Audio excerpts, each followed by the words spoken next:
Hello and welcome to Amagi, co-hosted by myself, Nima Majur of economicsjunkie.com, and Dylan Moore of the Volitional Science Network, which you can find on YouTube.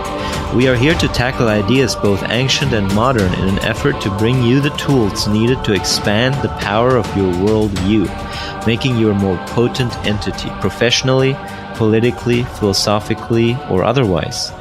We are graciously being hosted by the Think Liberty Network, which you can find at think-liberty.com.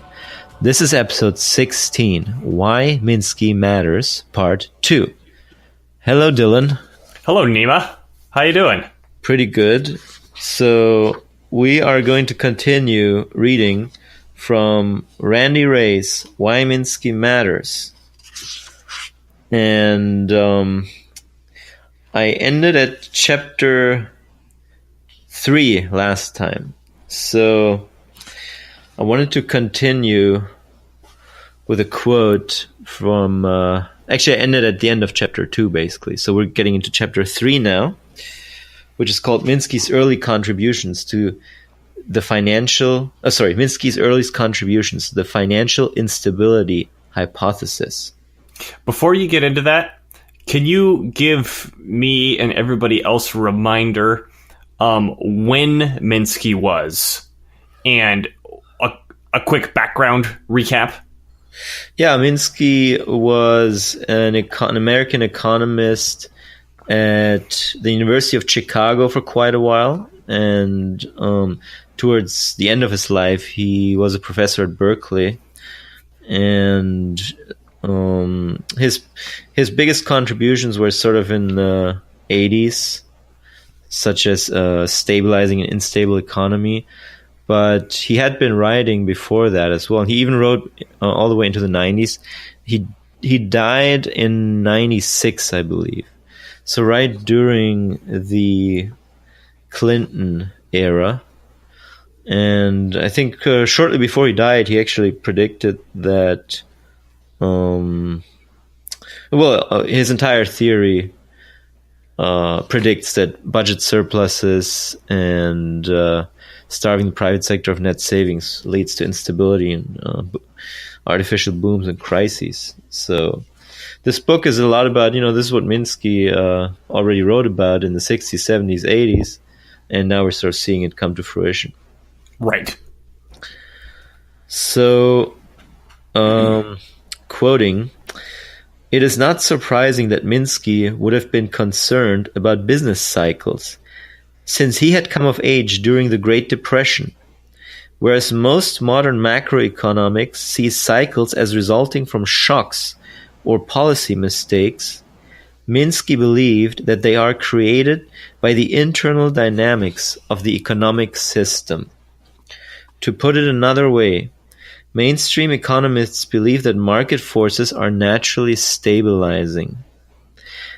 There is some disagreement over the quickness with which markets can restore equilibrium, but there is the notion that if we waited long enough, free markets would eventually get the economy to full employment after some external shock causes a recession. In Minsky's view, this is precisely wrong. Market forces are destabilizing and must be constrained to create stability. However, there is no permanent solution to the problem of cycles because stability is destabilizing. Markets will subvert the constraints and create instability that eventually results in yet another recession. For Minsky, the greatest threat to stability is the boom, because it encourages the risky behavior that ultimately leads to the crash. As he put it, the biggest danger is not a tendency to stagnation, but rather the tendency to explosive growth that eventually crashes. So once again here, stability is destabilizing. So the more rosy our predictions become, the better our economy looks, the more profitable companies are, the more we earn, the more we get promotions, whatever, the better things look, the more unstable the economy becomes at the same time. Right, because the less we believe that it's actually going to end. Exactly.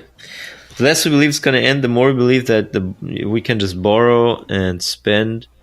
And if the market conditions are such, or that rather the institutional conditions are such that economic boom leads to a balanced budget because tax receipts rise, which generally tends to be the case in progressive taxation systems, then unfortunately the boom becomes unstable. Once the private sector runs out of liquidity, aka net private savings, then they will start cutting down, and then the whole house of cards comes crashing down. I had... Sorry, were you still going on your point? Or No, go ahead. I had three people come to mind when you read that passage. And the first one is Adam Smith, actually, and his invisible hand. Right. Because what you read from there was most mainstream economists, and I guess this is inclusive of particularly of Austrian economists of the libertarian variety, say that the free market... They aren't even really mainstream. They're heterodox, yet they also cling to this neoclassical idea of the... that the free markets are stabilizing. Yes. And as we learned from reading David Graeber's book, Debt, the First 5,000 Years, where he very clearly detailed that Adam Smith, when he came up with the idea of the invisible hand, and the invisible hand is essentially what we just said, that the free market is naturally stabilizing, is that Adam Smith was trying to come up with an economic corollary to what Isaac Newton was coming up with in physics, which is that there's this universal force that governs matter and the way things move. And because all these guys were deists, this actually took on religious significance to them. Right. So the invisible hand, the idea that the free market is naturally stabilizing in its most original sense, is actually a religious idea. Yeah, you can say that. I know that sounds bizarre. Yeah. And it's true. I mean, I also discussed this in our in the previous Minsky piece, that Harvard economists and other other economists that were not part of the institutional school in Chicago, where Minsky was, they always tried to explain the economy with charts, and they had these perfect charts and market clearing prices.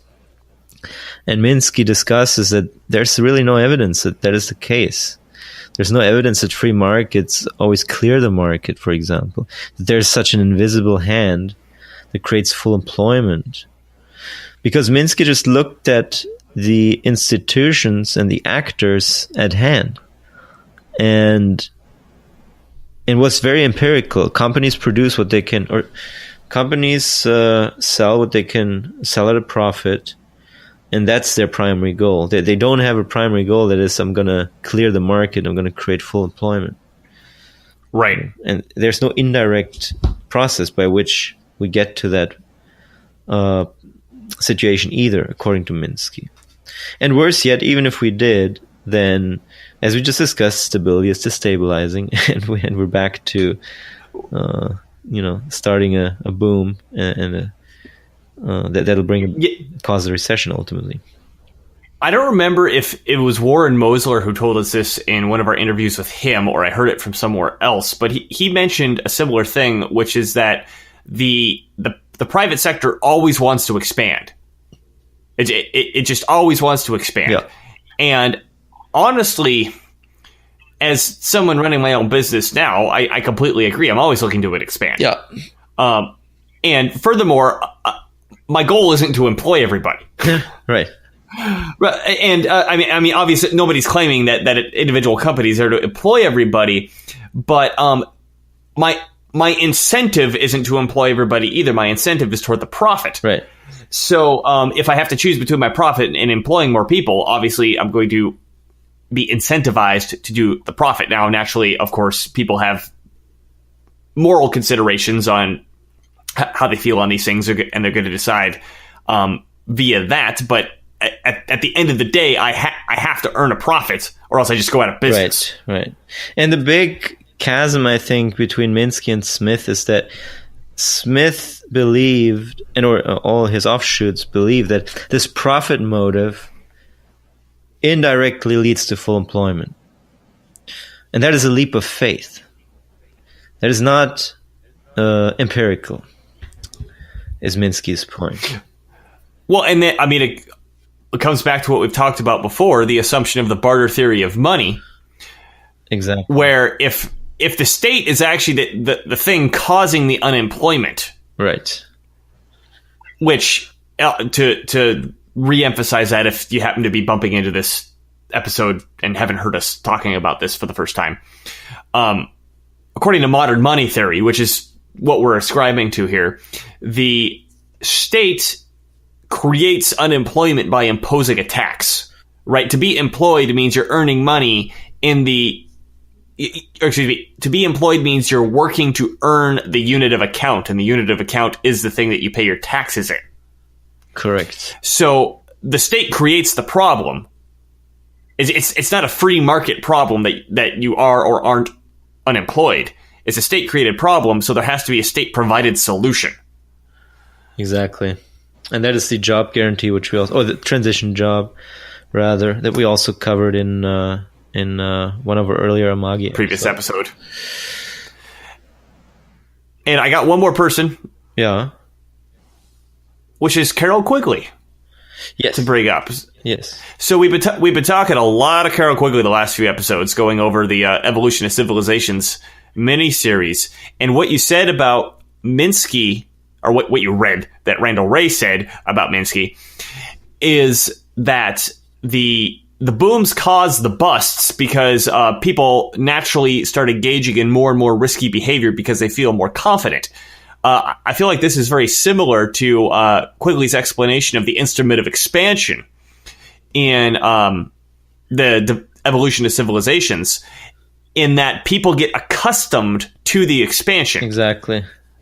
And they can actually become accustomed to it through generations or even centuries. And if a bust hits and the expansion slows down or even, starts retracting, people get wildly depressed and anxious and irrational. And as we went over, there's a whole list of bad things that happen to people when this occurs. But it's interesting to note a lot of that has to do with the expectation of growth. Yeah. Yeah, and as you just mentioned, you yourself have become accustomed to. We have become accustomed to expansion because that's the regime that we grew up in. We're so used to it. Like me too. When I ran a business, I always wanted to grow. I always wanted to have more customers, more clients, a better infrastructure, more efficiency, growth. That's just how it works, and that's what we've become accustomed to. But it doesn't have to be that way, as we've also discussed. So, moving on here, on page 75, the first serious test of the strength of the financial system came in 1966 in the municipal bond market, and the second in 1970 with a run on commercial paper. Additional tests came afterward: commercial paper in 1970, Franklin National in 1974, and so on. But each was resolved through prompt central bank action. Thus, although the early post-war period was a good example of a conditionally coherent financial system with little private debt and a huge inherited stock of federal debt from World War II, profit-seeking innovations would gradually render the institutional constraints less binding. Financial crises would become more frequent and more severe, challenging the ability of authorities to prevent it being another great crash, from happening again. The apparent stability would promote instability. So just here, I just want to point out what he mentions here is very important, because it's also something we've talked about. The government deficit induces very safe assets into the economy. and that creates a stock of safe assets that can allow the system to grow pretty safely for a while, until whatever the political conditions become such that the government tries to balance the budget, and that those the austerity talking points become more prevalent, all because of political choices, not because of other economic necessity or anything like that. Can you expand a little more on the safe, what was the term that you used? Assets? That the government injects into the safe assets that the government injects into the economy, as opposed to which risky assets? Yeah, so the safe asset are government bonds of any duration and bank reserves that, if you add them all up together, they constitute the private sector's net saving. And that is as opposed to private debt, which is debt that someone has, or money that someone borrowed at a bank, or money that someone has raised on the stock market. Those are more risky types of debt that the borrower actually has to repay, and there's a default risk. But the government, there's no default risk if it's a sovereign issuer of the currency, because it can always create the currency. So why don't the government bonds need to be paid back?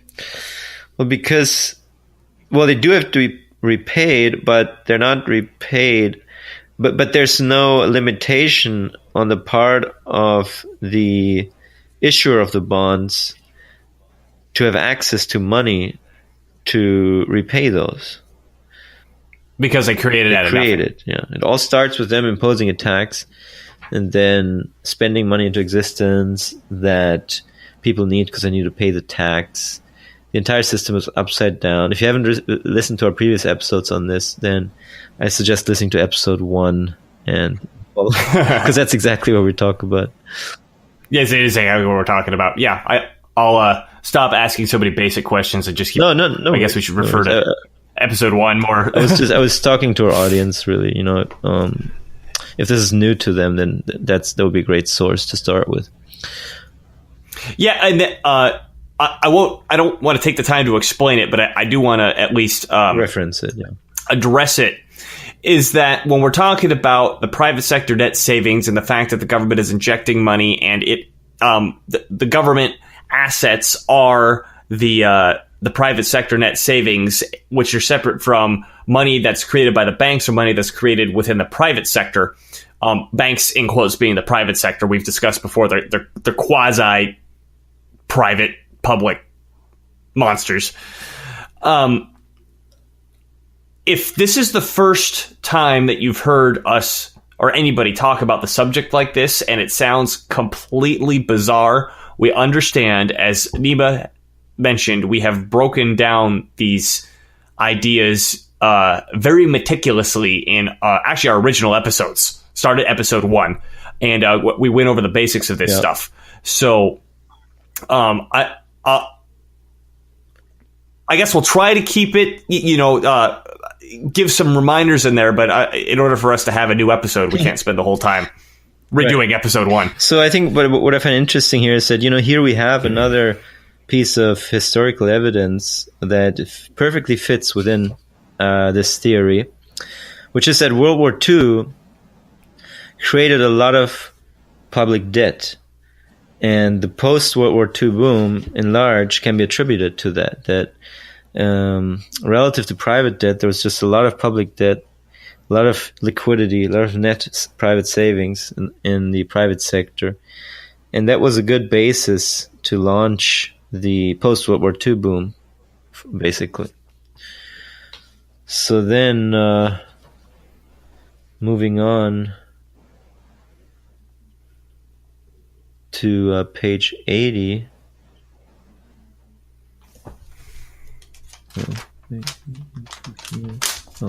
Okay.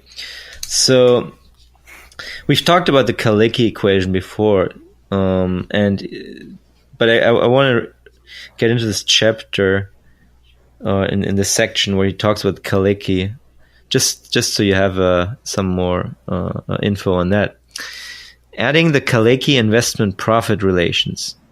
Even in his early work, Minsky recognized that desires to raise leverage and move to more speculative positions could be frustrated. If results turn out to be more favorable than expected, an attempt to engage in speculative finance could remain a hedge position because actually I need to explain what hedge and speculative means. Yeah, I was going to say, man, I got to start writing down all these vocab words to print out after a year, because I don't even know what they mean. Got it now. Right. Okay, here we go. This is the part I was missing. And this is great. This is really important. Minsky created a famous distinction among three financing profiles to account for the margins of safety. The safest is called hedge, where prospective income flows are expected to cover all interest and principal payments.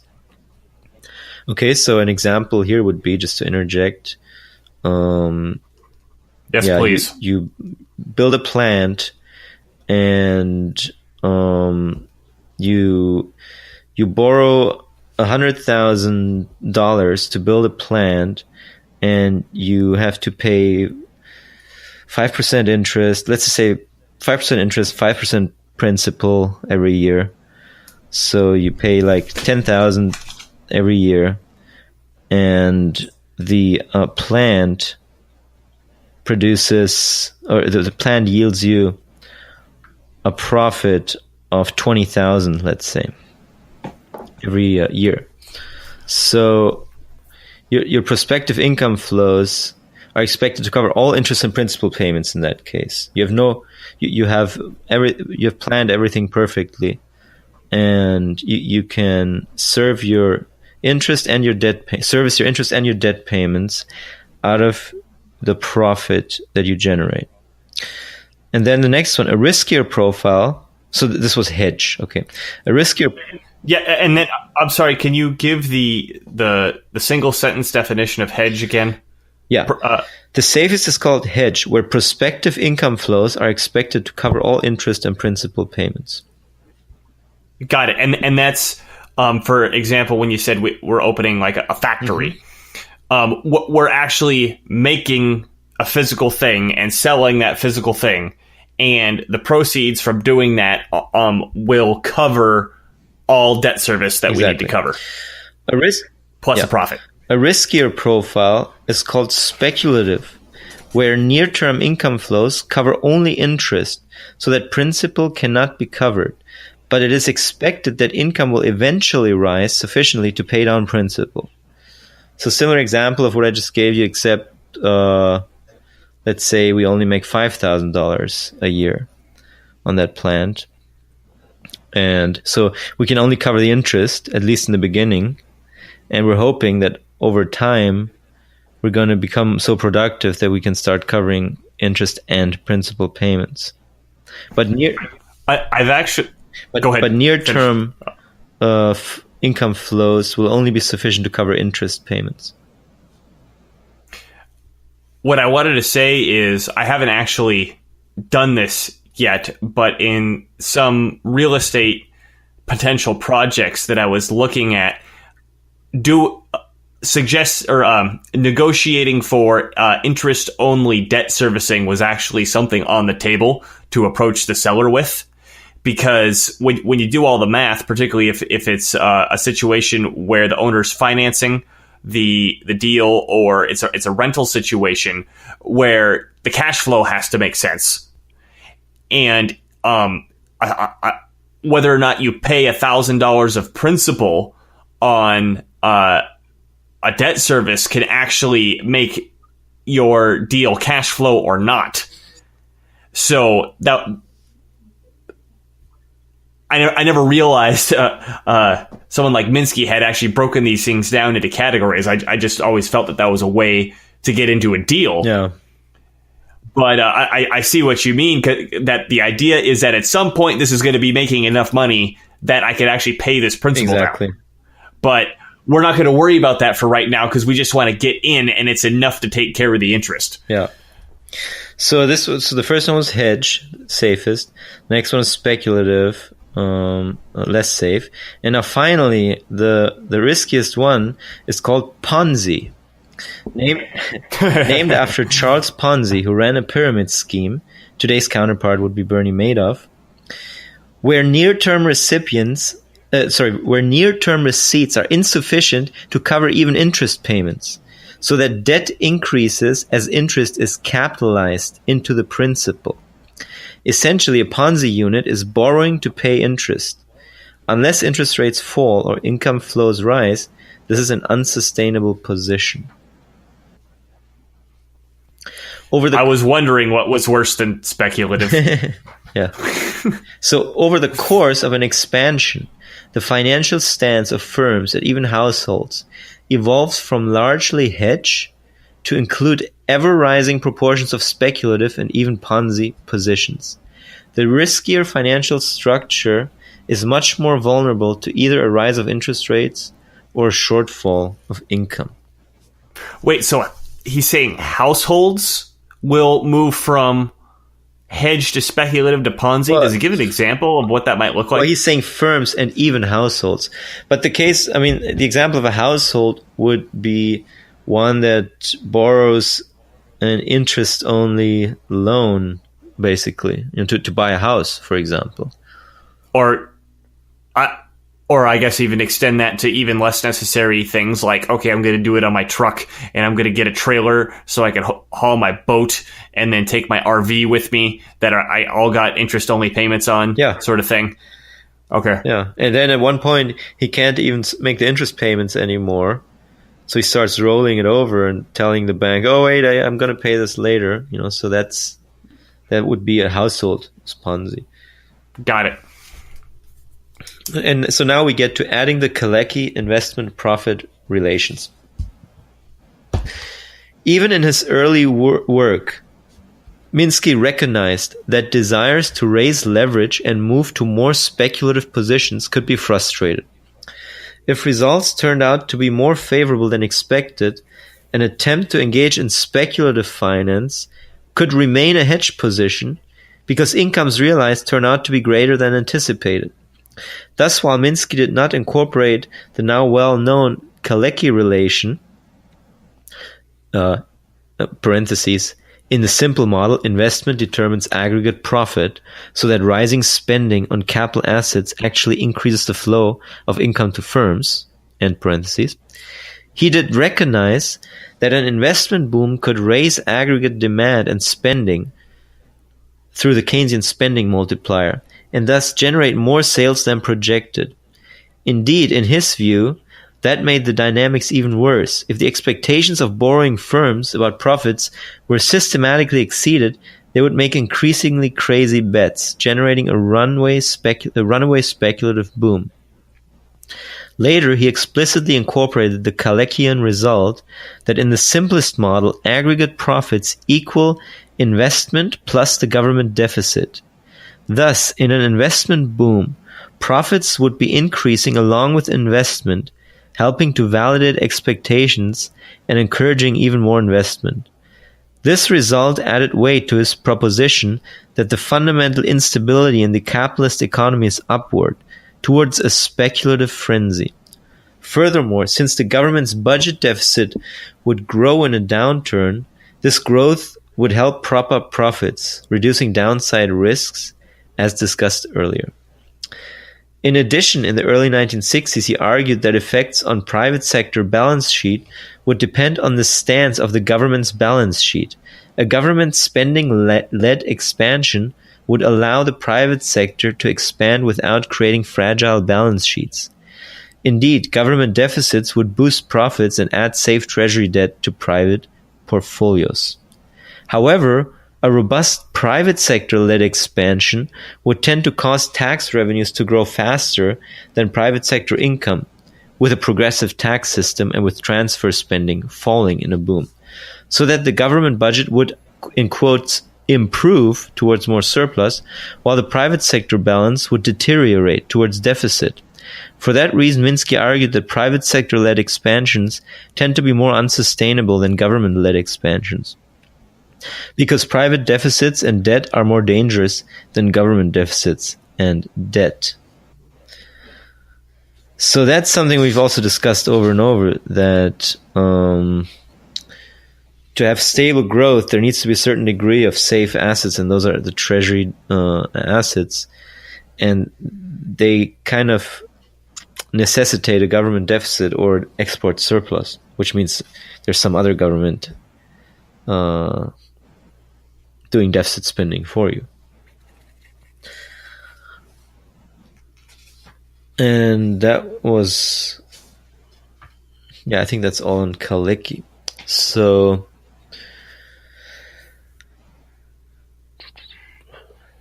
moving on to page 84. 84, he talks a little bit about the failures of monetarism. So, and what's the definition of monetarism again? Monetarism was basically Milton Friedman's school, and sort of the belief that the Fed needs to manage the growth of the money supply and make sure it's stable, and that way produce stable growth, etc. So, but does the Fed even have the ability to do that? Well, that's exactly what we'll get into now. Got it. Minsky continued to improve his approach to banks, recognizing the futility of Fed attempts to control the money supply. He argued that whereas the Fed had been created to act as a lender of last resort, making business debts more liquid, the Fed no longer relied on the discount window. Indeed, most reserves supplied by the Fed come through open market operations, buying government bonds, which greatly restricts the Fed's ability to ensure safety and soundness of the system by deciding which collateral to accept. The Fed no longer had the opportunity to take a close look at balance sheets of borrowing banks, or to assess ability to generate cash flows to cover expenses. Instead, the Fed had come to rely on Friedman's simplistic monetarist view that the primary role of the Fed is to control the money supply by restricting the supply of reserves created in open market purchases. In Friedman's view, this view allows the Fed to control the economy as a whole simply by controlling the creation of money by banks. Sorry, quick interruption. This is the idea that banks are limited by by the interest rate determined by the Fed, exactly, right? Exactly. Okay, and then go again. Reference to earlier episodes, we break down in detail why the reserve rate set by the Fed has very little to nothing to do with the amount of credit expansion available to the banks. Yeah. In Minsky's view, the central bank really cannot control the money supply. The problem is that attempts to constrain reserves only induce bank innovations that ultimately require lender of last resort interventions and even bailouts that validate riskier practices. Together with counter-cyclical deficits to maintain demand, this approach not only prevents deep recession, but also creates chronic inflation bias. To fight inflation, fiscal policy would be skewed towards austerity, while monetary policy would maintain high interest rates. All of this came to a head at the end of the 1970s, when the economy was suffering from stagflation, high unemployment, and high inflation at the same time. Fed Chairman Paul Volcker announced a plan to implement a strict version of monetarism, an experiment that consisted of extremely high interest rates to fight the inflation, with an announced money growth rule so that no one would be surprised.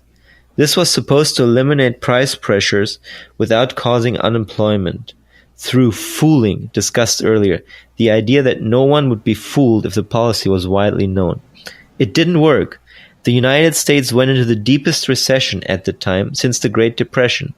The policy also devastated the entire U.S. thrift sector, the savings and loan system, because thrifts were stuck with relatively low-interest fixed-rate mortgage loans, but had to pay high interest rates on their own shorter-term liabilities. A severe financial crisis added to the nation's woes. In Minsky's view, this crisis created unnecessary suffering and also showed that the monetarist theory and policy were flawed. The lesson to be learned was that the central bank cannot control the money supply and that money growth by itself is not a good predictor of either income growth or inflation. That last part always gets me. That the money growth / the money supply doesn't really tell us much. Exactly. Right? It's. I think you mentioned it this way before, which is it's kind of an after effect. Exactly. It's like after other stuff happens, then the result is something happens to the supply of money. It's not the other way around. Exactly. Yeah, the money supply is not causal to anything. What's causal is bank lending and government deficits and stuff like that. They can have positive or negative impacts. So, moving on to also to get. Sorry, I just wanted to give another frame of reference. When you were reading about the high interest rates, what was it back in the late 70s? Yeah, was this when they went up to like 12%? Oh, they went up or something like that. Something like 20%. I think 18 to 20%. Holy crap! Yeah, on your savings account you get 18%. It's not bad, huh? Yeah, until you got a mortgage. Exactly. So, moving on to page 89. What do banks do? Okay, this is interesting because it sort of discusses on a higher level what do banks do? Why do we have banks? We begin with Minsky's approach to the nature of banking. What is it that banks do? Minsky always argued that anyone can create money, but the problem lies in getting it accepted. He insisted that banking is not money lending. A money lender must first obtain money before making a loan. Whereas most people think that banks sit around and wait for deposits to flow in so that they can make loans, Minsky argued that is the moneylender's business, not the banking business. Banks instead create money as they make loans. That makes a big difference. Let us see how that works. But before proceeding, look at it this way. A bank deposit is the IOU of the bank, showing up on the liability side of the bank's balance sheet. Banks have trillions and trillions of dollars of these IOUs on their balance sheets.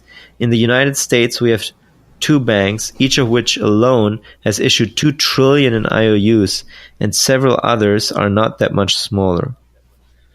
The IOUs are contingent liabilities in the sense that the bank's creditors can insist on payment or conversion to cash either on demand deposit, or after some waiting period, time deposit. Minsky said that where most people go wrong is that they think banks operate like moneylenders who stand on street corners in Chicago, taking in deposits of currency and then lending them out at a higher usurious. Is it usurious? Usurious? I don't know. I've heard it so few times in my Usurious. life. I couldn't tell you. Yeah. Is there an extra I in the end there? Usurious. Yeah. Okay, usurious. There you go. Usurious. Interest rate. Banks supposedly then hold some of the deposited cash as reserves to meet withdrawal of deposits. Since the Fed limits the quantity of cash, bank lending is limited. But how could that be so? In the first place, the math won't work. The total amount of cash in existence is less than $1 trillion. And estimates put well over half of that outside the United States, while much of the total is used to evade taxes and to finance illegal activities in black markets such as gun running and drug smuggling. So only a small fraction of the total cash is available for banks to receive in deposits in order to make loans. And yet they've got trillions and trillions of loans on their balance sheets and have issued just as many IOUs, including deposits. Think about the last time you went to a bank. Did you take a wheelbarrow of cash in for deposit so that your friendly banker could make some mortgage loans? Actually, what we see is that most people go to the bank to take cash out. Banks mostly supply cash. They do not wait around to receive it in order to make loans. So how do things really work? Whenever banks need cash to meet withdrawal, they do not turn to depositors. Rather, they call up the Fed. The Fed trucks cash to the banks to stock the automatic teller machines, ATMs. In turn, the Fed debits bank reserves held at the Fed. These are just the private banking system's checking account held at the Fed. Over time. So the Fed, sorry to interrupt again, just want to make sure I understand that correctly. So the bank has reserves that it owns deposited at its bank, which is the Federal Reserve. And let's say it's got $1 million in there, and I walk in and I'm like, hey, I want $10,000 in cash, and they don't have it in hand. They call the Federal Reserve and say, hey, we need $10,000 in cash trucked over.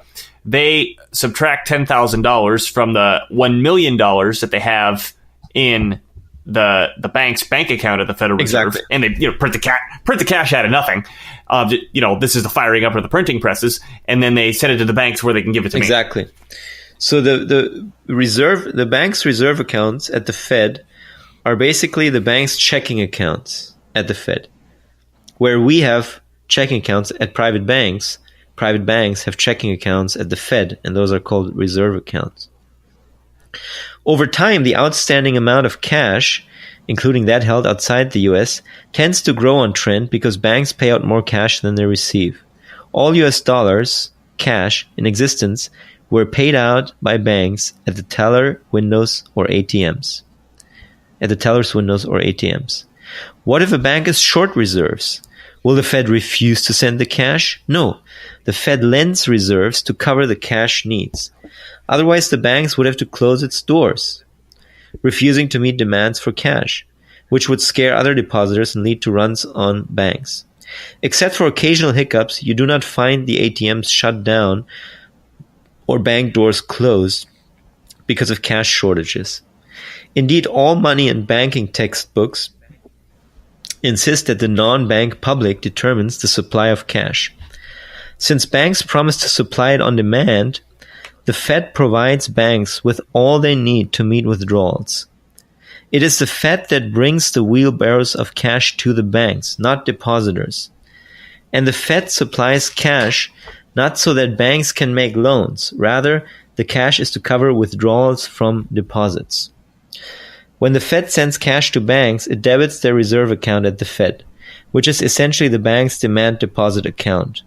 Where did the banks get those deposits? From Fed keystrokes to their accounts. Where does the Fed get the reserves it credits to bank checking accounts at the Fed? It creates them out of thin air, either by printing notes or mostly through keystrokes that credit bank reserves. In fact, the vast majority of bank reserves are nothing but electronic entries. Reserves are always entered on two balance sheets, first as the liability of the central bank, and second as the asset of the bank receiving the credit. Where does the Fed get the banknotes it trucks to the ATMs? Also out of thin airs. Keystrokes instruct the printing press at the US Treasury to print more. If banks do not have the reserves to debit when the Fed sends them banknotes, the Fed lends reserves and records an entry, borrowed reserves, as the Fed's asset and the bank's liability. Again, this is keystrokes. We can also ask, where do banks get the deposits they credit to the accounts of their customers? Again, they create them out of nowhere. What was it? They create out of nowhere. Yeah, Just again, they create them out of thin air. The deposit is entered on the bank's balance sheet as a liability and on the customer's balance sheet as an asset. Is there a pattern? Money is always created out of thin air. Except for actual cash, money exists only as an entry on a balance sheet. Actually, two entries. The IOU of the issuer and the asset of the creditor. In the case of cash, it is an asset of the holder, whether a bank or an individual, and a liability of the issuer, treasury coins or Federal Reserve notes. The cash is really just a record of the liability that happens to be printed on metal or paper, unlike the keystroke entry that is an electronic record. So most people, including Krugman and many other economists, have the banking business all wrong.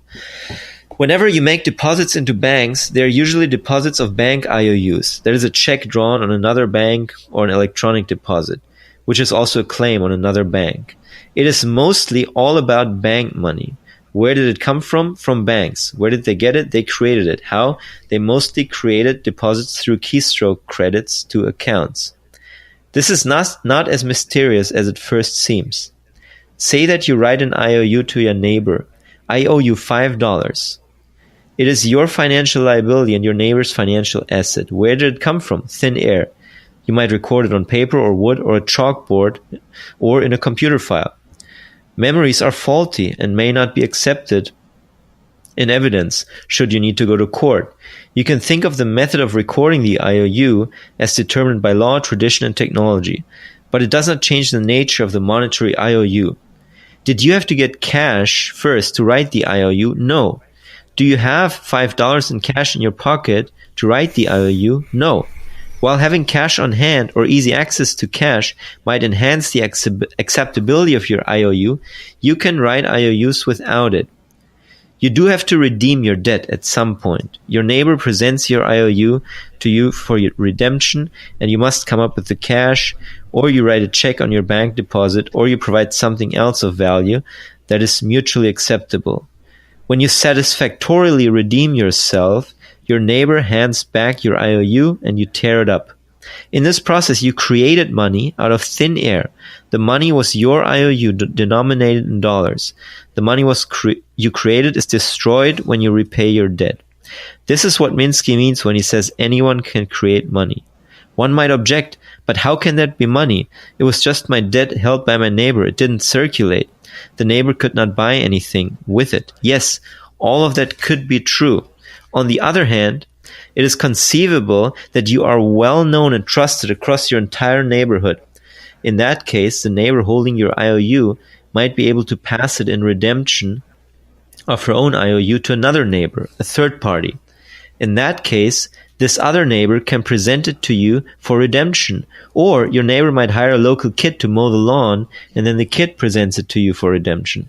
So at least in theory, your IOU could circulate to pay debts or to buy services, if your neighbors deemed it acceptable. As Minsky always said, anyone can create money, but the problem lies in getting it accepted.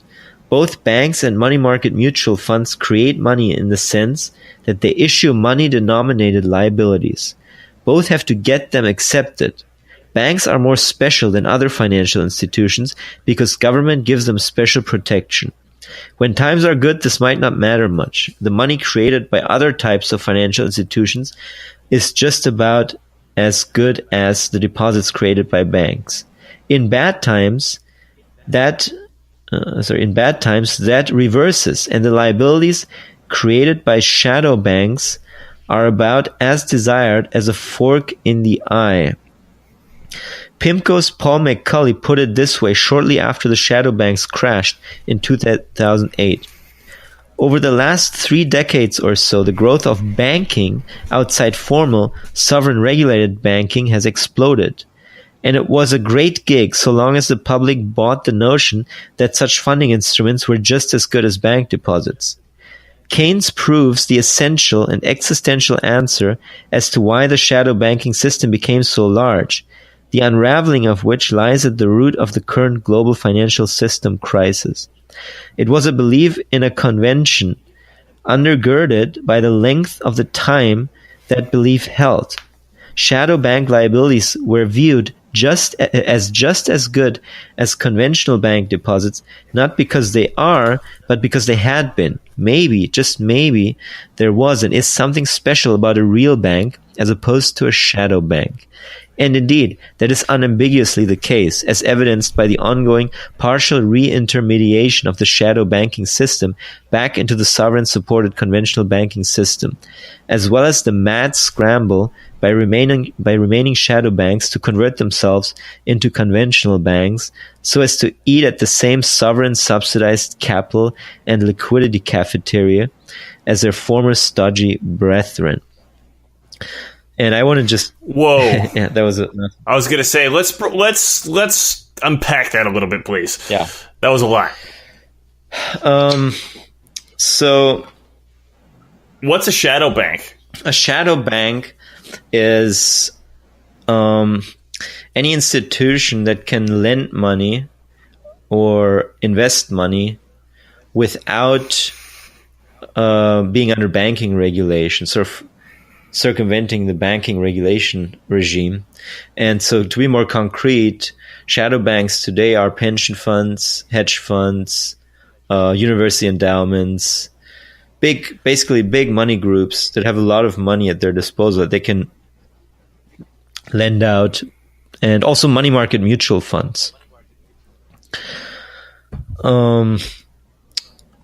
So essentially, I'm still tripping over the shadow banks here. So a shadow bank, if we say, it's like a big pension fund or a hedge fund or something, it's an entity or an institution that has somehow acquired other people's money in large amounts, kind of like a glorified version of the money lender on the street corner of Chicago. Yes, exactly. And so they've started doing crazy financial instruments that may or may not have exceeded the actual amount of money that they have, sitting in their vaults, but they don't have the same money creation power as an actual bank does. Yeah. So what happens is when they get overextend themselves, they wind themselves up into a bunch of trouble, in addition to the fact that because they're not actually banks in the legal sense, they don't have to follow banking rules in the legal sense, so they maybe do some things that are more speculative or more Ponzi. Yeah. And I think at the end of it, you said once they wrap themselves in a tizzy, they run to the government and ask to have the normal banking rules applied to them. So they don't have to be responsible for the consequences that they created. Exactly. They didn't want to be. Do I have that right? Become regulated banks in hindsight, basically. And also to tie it back in the permanent portfolio that we talked about a little while ago.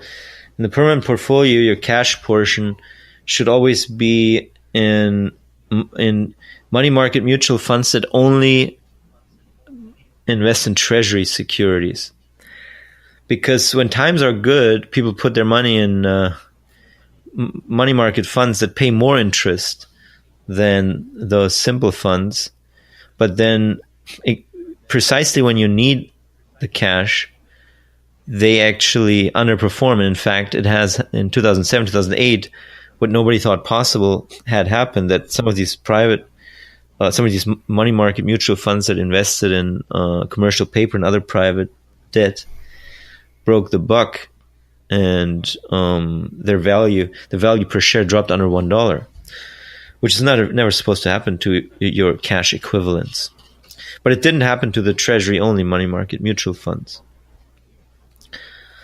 And also, the other stuff was mostly just about the process of creating an IOU, which is we also covered that before. It's basically the credit theory of money, where anyone can create an IOU, but if you're Henry the shoemaker, then your IOUs might not be worth as much as if you're King Henry the First of Great Britain, who can demand a tax. Exactly. But that does not make shadow banks or commercial banks mere intermediaries that take in deposits and lend them out. Both finance positions and assets by issuing liabilities. Their liabilities are variously called deposits or now accounts or money market mutual fund shares. Ultimately, however, only insured deposits are guaranteed to never break the buck. For that reason, banks are special. This has nothing to do with them being money creators versus intermediaries. It has to do with sovereign government backing. If a bank suffers... This is FDIC insurance, right? Exactly. Sorry to interrupt you in the middle of the reading. Okay. If a bank suffers a clearing drain to other banks, it goes to the Fed funds market to borrow reserves or to the Fed's discount window. If it suffers a cash drain to withdrawals through the ATM, the Fed sends an armored truck to replenish cash and debits the bank's reserves. I think it's FDIC, but it's also access to the interbank lending market. What we are getting at is that the degree of moneyness. Minsky made no claim that your IOU is as good as a bank's IOU. Clearly, that is not the case. Banks are special, except for a government's own currency. Nothing fulfills money's functions as well as bank deposit IOUs. Yet, the dividing lines have always been blurred and are much more fluid today with all the innovations by banks and shadow banks. For example, except in crisis, money market mutual funds issued by shadow banks are almost equivalent to bank deposits. The holder can write checks on money market mutual funds, and until the 2007 crisis, no money market mutual fund had broken the buck. In parentheses, the value of a credit in an MMMF, a money market mutual fund, had never previously fallen below parity. In crisis, however, the government backstop provided to banks in the form of FDIC insurance and Fed lender of last resort promises makes bank IOUs much safer than shadow bank IOUs. When the crisis hit, the MMMF's institutions faced runs by their creditors, who feared that the buck would be broken. The run was stopped only by temporary extension of the U.S. government's guarantee to include these shadow banks. So unless you have Uncle Sam standing behind you, your IOUs will be less liquid and thus inferior money in comparison to bank deposits. To be sure, there are other reasons banks are special, including their specialization in underwriting, determining creditworthiness, although underwriting standards fell considerably in the speculative boom of the mid-2000s, a topic for a later chapter. As usual, Minsky was ahead of his time. What he was advancing in the late 1950s was the view that money is endogenously created by banks. This was a reaction of the simple monetarist view that the central bank exogenously controls money creation through its control over the quantity of bank reserves. This also meant that Minsky rejected the simplistic deposit multiplier view still presented in textbooks. Instead, Minsky argued, if a bank is approached by a good customer, it makes a loan by creating a demand deposit. If the bank later needs reserves, it will borrow them in the Fed funds market or at the discount window. Haven't we been talking about that a lot? Yeah. Go back to our previous episodes and you'll hear that over and over and over again. Exactly. So, I think that's enough for that part. Yeah, we're almost an hour into this now. So, and as I told you earlier, I got my face smashed in during sparring this morning, so I'm operating on a major headache here. But yeah, I guess Nima decided kissing the ground was a good idea. Yeah, you told me you weren't able to tuck and roll properly, and you just kind of do that. I've done it before in my own training where you get thrown and somehow the roll instinct doesn't kick in and you just kind of do this face plant right into the mat. I thought I had a really nice choke there, and then my partner threw me over his back and I sort of just beautifully face planted into the mat instead of just tucking and rolling, which I should have done, but I didn't. So I've been dealing with that all day. But we've gotten an hour into this, so I think it's enough for banking, Minsky's views on banking. And next episode, we will probably get back into Carol Quigley, but in one of the upcoming episodes, we will be jumping back into Minsky, continuing where we left off. Excellent. Yes. So, unless you have anything else to add, Dylan, Take it away, Nima. This has been Amagi, hosted by myself, Nima Majur of economicsjunkie.com, and Dylan Moore of the Volitional Science Network, which you can find on YouTube. And of course, we are graciously being hosted by the Think Liberty Network, which you can find at think-liberty.com. Thank you very much for listening, and we will see you next time.